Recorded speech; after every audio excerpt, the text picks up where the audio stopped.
Welcome to the online session on logistics.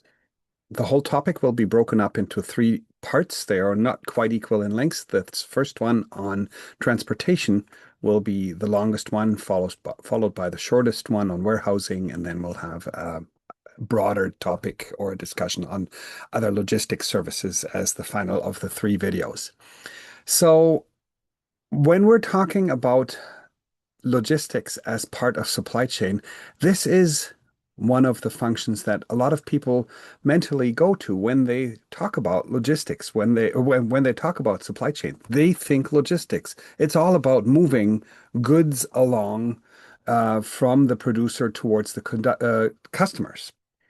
And so logistics are that link that provides both a time utility, customers get goods delivered at the right time, not earlier, not later, and logistics also provides the place utility where customers get things delivered to their desired locations.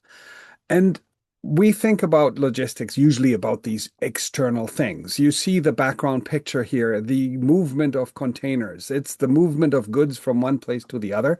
And that absolutely is a big part of what we consider logistics. It's the moving goods from suppliers to buyers, but it's also moving finished goods to our customers. It's moving work in progress within our firm, and it's moving uh, goods back to us for either recycling or for return for other reasons. So if you've ever returned anything for an online order, you have used logistics services to facilitate that. And if something has ever broken on you, then that again is a part of logistics. And along the way, we're not only moving things along, there's also the fact that at some points in this journey, um, logistics has to provide for the opportunity to store things along the items or the along the way in supply chains. So the official introduction or the official definition by the Highfalutin Council of Supply Chain Management Professionals is the process of planning, implementing, and controlling procedures for the efficient and effective transportation and storage of goods, including services, and related information from the point of origin to the point of consumption for the purpose of conforming to customer requirements. Now, while that is a mouthful, if you pick it apart, it does contain all the important things that we need to consider when we're talking about logistics. It considers the movement, the physical movement. It considers the fact that we also need to move information along, and that we're, as always, trying to reach our company's goals being effective while not wasting any resources. That's being efficient. So let's start with the focus on transportation. Um, we have obviously got to move things along.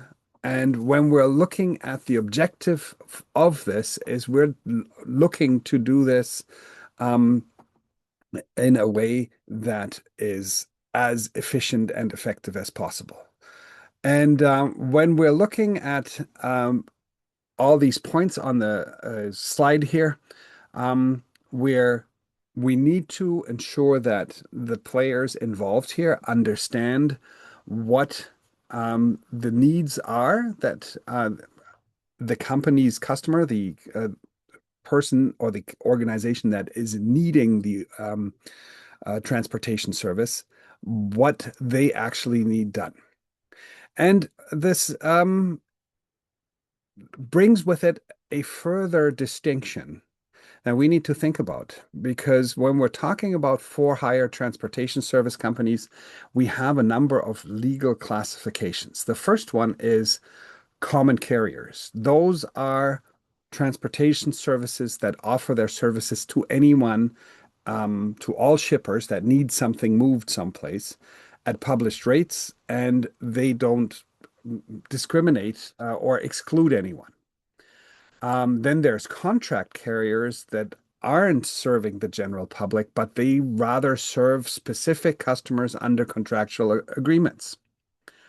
Quite often, if you see sort of delivery vans that have big branded Amazon, for example, wrapping on them, if you look usually near the doors, you see that this is a service contracted by Amazon. So this is not actually Amazon, even though the big van looks like it is, but it is a service provider that you or I, if we needed something moved someplace, we could not hire the service, but Amazon has a contract with them, and so it's an arm's length relationship.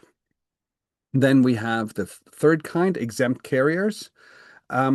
They are exempt from regulation of services because otherwise transportation services are quite heavily regulated. If they transport goods or customers that are very defined. And then the last one is the private carriers. And that's typically if the used by companies that transport only their own goods in their own trucks. And so they're not, again, subject to economic regulation.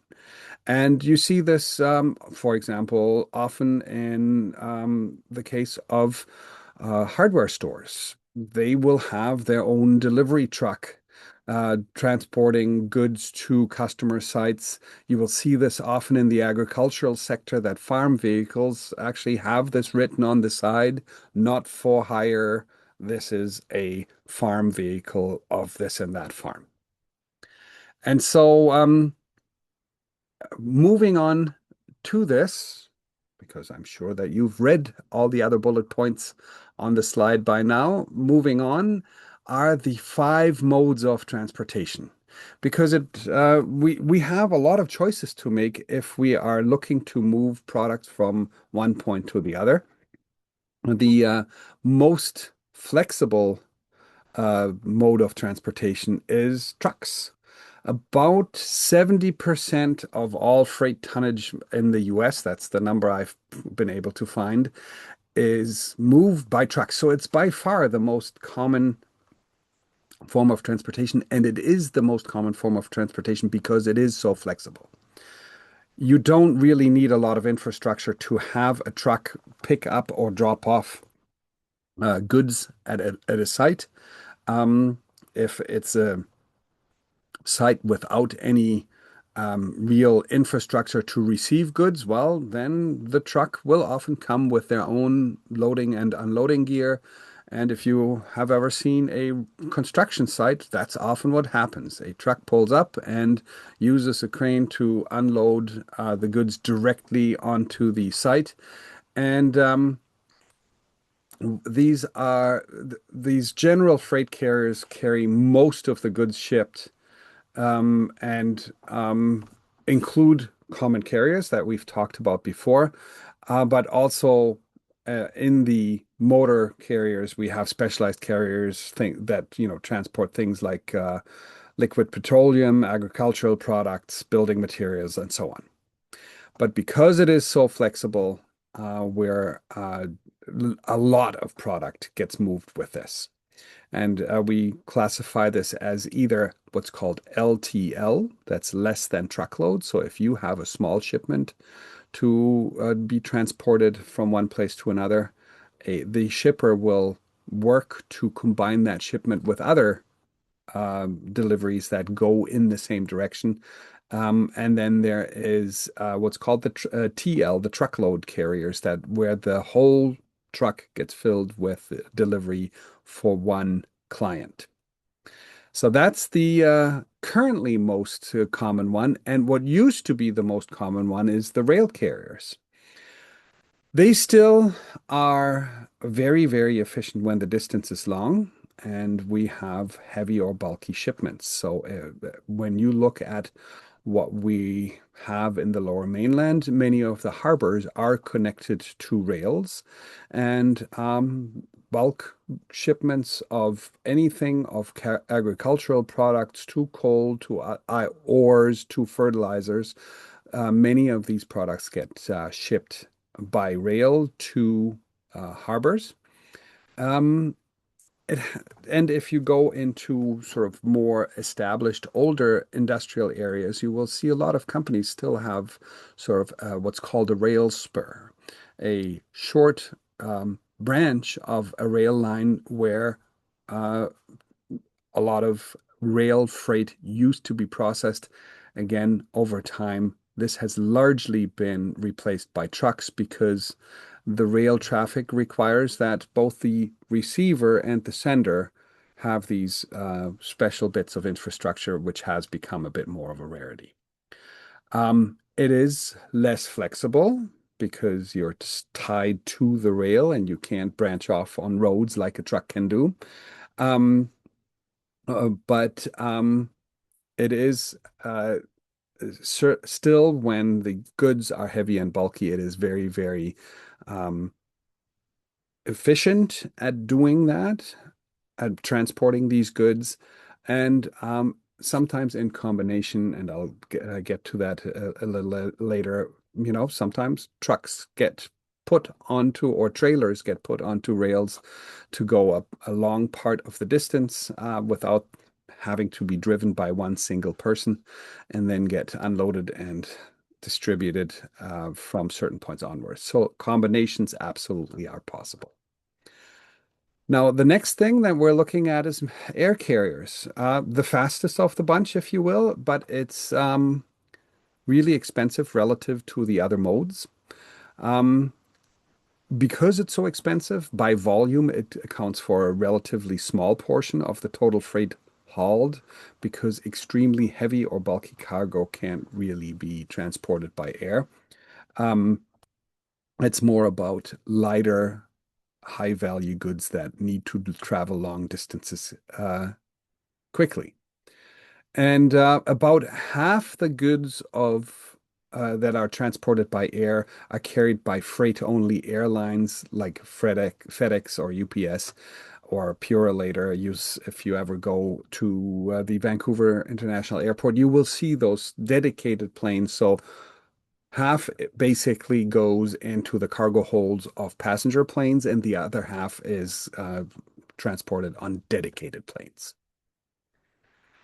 Then we have water carriers, the famous slow boat. And that famous slow boat is really, really inexpensive, but it's slow. It includes uh, the things we don't think of so much: inland waterway, lake, but also uh, the ocean going water freight. And the development of container ships has made transportation cheaper and a lot more desirable. And I would argue that only recently have we started sort of hitting some walls in that.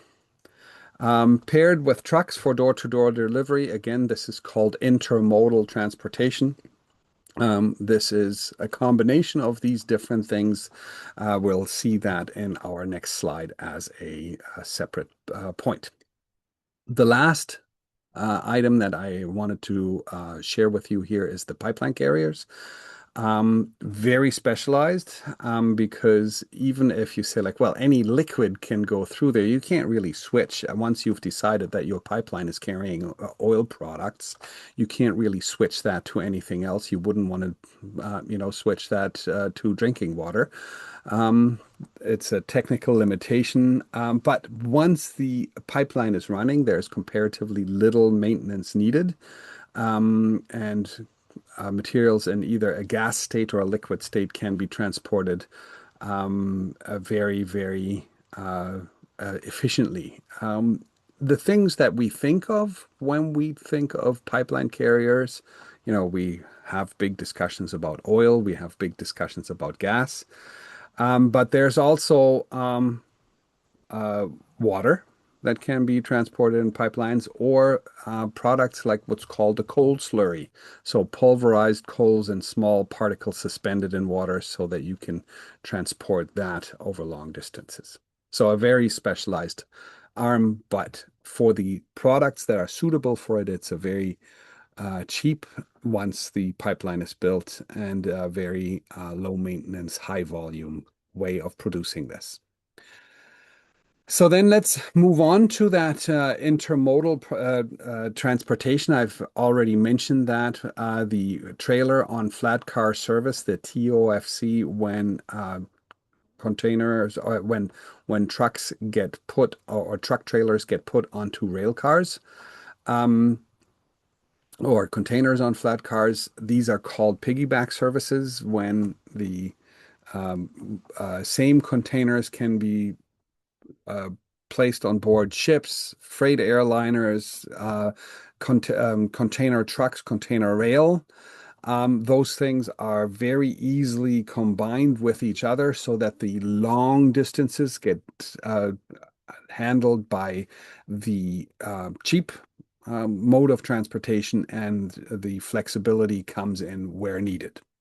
From my experience, an example when working for the duty-free stores at the Vancouver airport, European chocolates would be ordered by the various brands from the various brands in Europe. So from the Ferreros, from the Haribos, from the Storks, and all those other manufacturers, they would deliver it to one warehouse on the coast in the Netherlands, where the chocolates would all go, or the confectionery would all go into a container that would be transported by ship to Montreal, then would be transported by rail to Vancouver, and then the so-called last mile, that final delivery to our warehouse, was done from the rail yard to the warehouse at the airport, where our company had their own warehouse. So you see three different modes of transportation used in this example, and that's what makes this the so-called intermodal transportation. Um, Sometimes you see other modes of transportation, which is called row-row, roll on, roll off. Um, if you see trucks on a ferry, that's what's considered roll on, roll off. If you see big freighters that bring cars from other countries, the cars are not put into containers, but they are just driven onto the ship and then drive off.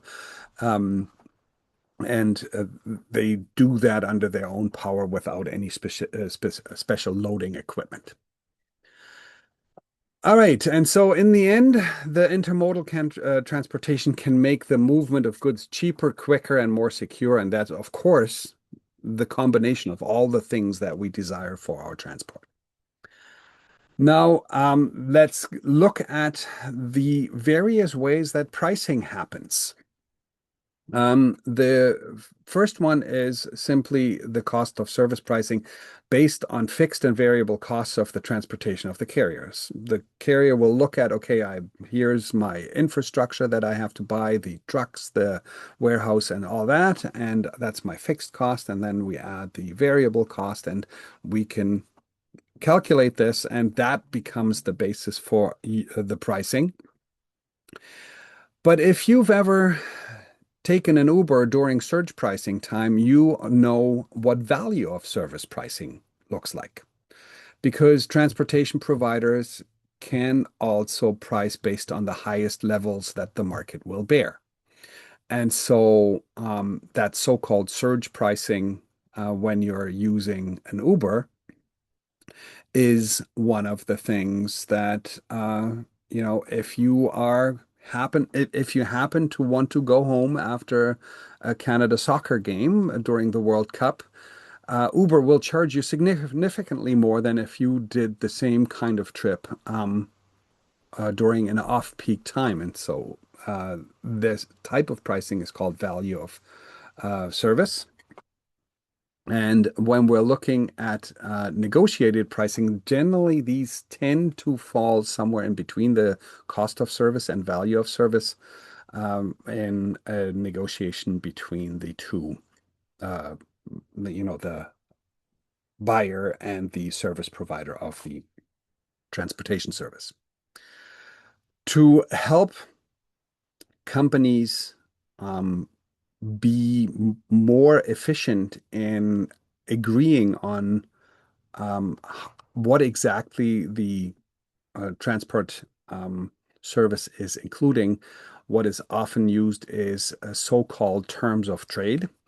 Um, uh, these are often called the Incoterms because these are international commercial terms, so they are standardized so that people understand, hey, if I am buying this good from you or this transportation from you, then I understand exactly where I start to be the owner of the thing, where I have to start paying for the service, because it makes a difference if you have to go or if you have to send a shipping company to the loading dock of the company that you buy products from, or if they say, no, no, no, we will bring this to the nearest international harbor. And from the moment this product is on the ship, it is yours. You owe us the money. You carry the risk of anything happening to it. And so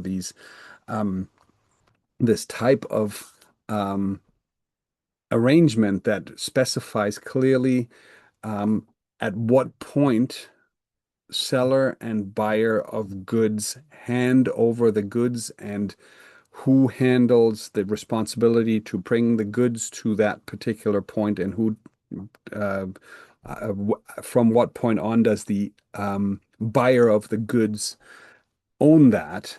That is a really important distinction in trade and therefore is standardized so that there's no misunderstandings. Now, in moving all these goods around, the example in our book is all about U.S. transportation, and you look at the efforts to keep transportation secure. This is in part to keep things like moving of people secure. The Transportation Security and Administration, we know the people that do this work from walking through airport security screenings, but they do the same thing. They look after the security of freight as well. In Canada, the equivalent agency is called CATSA, the Canadian Air Traffic Security Agency. And so the example of the US is just illustrative. We have similar things where the point is always that the handling facilities are secure, that especially vulnerable forms of transportation like air transport are secure from tampering, from putting explosives on board, and all that. So this security, I do want to leave you with simply the main idea that this is what we're trying to do. We're trying to keep the movement of goods safe and free from any attempts to sort of undermine that system or abuse that system for any nefarious purposes. Two ways that this can be thought about then is um, well, if we look at the previous slide about the security, well, policing this whole sector seems to be a good idea, and there are two competing philosophies.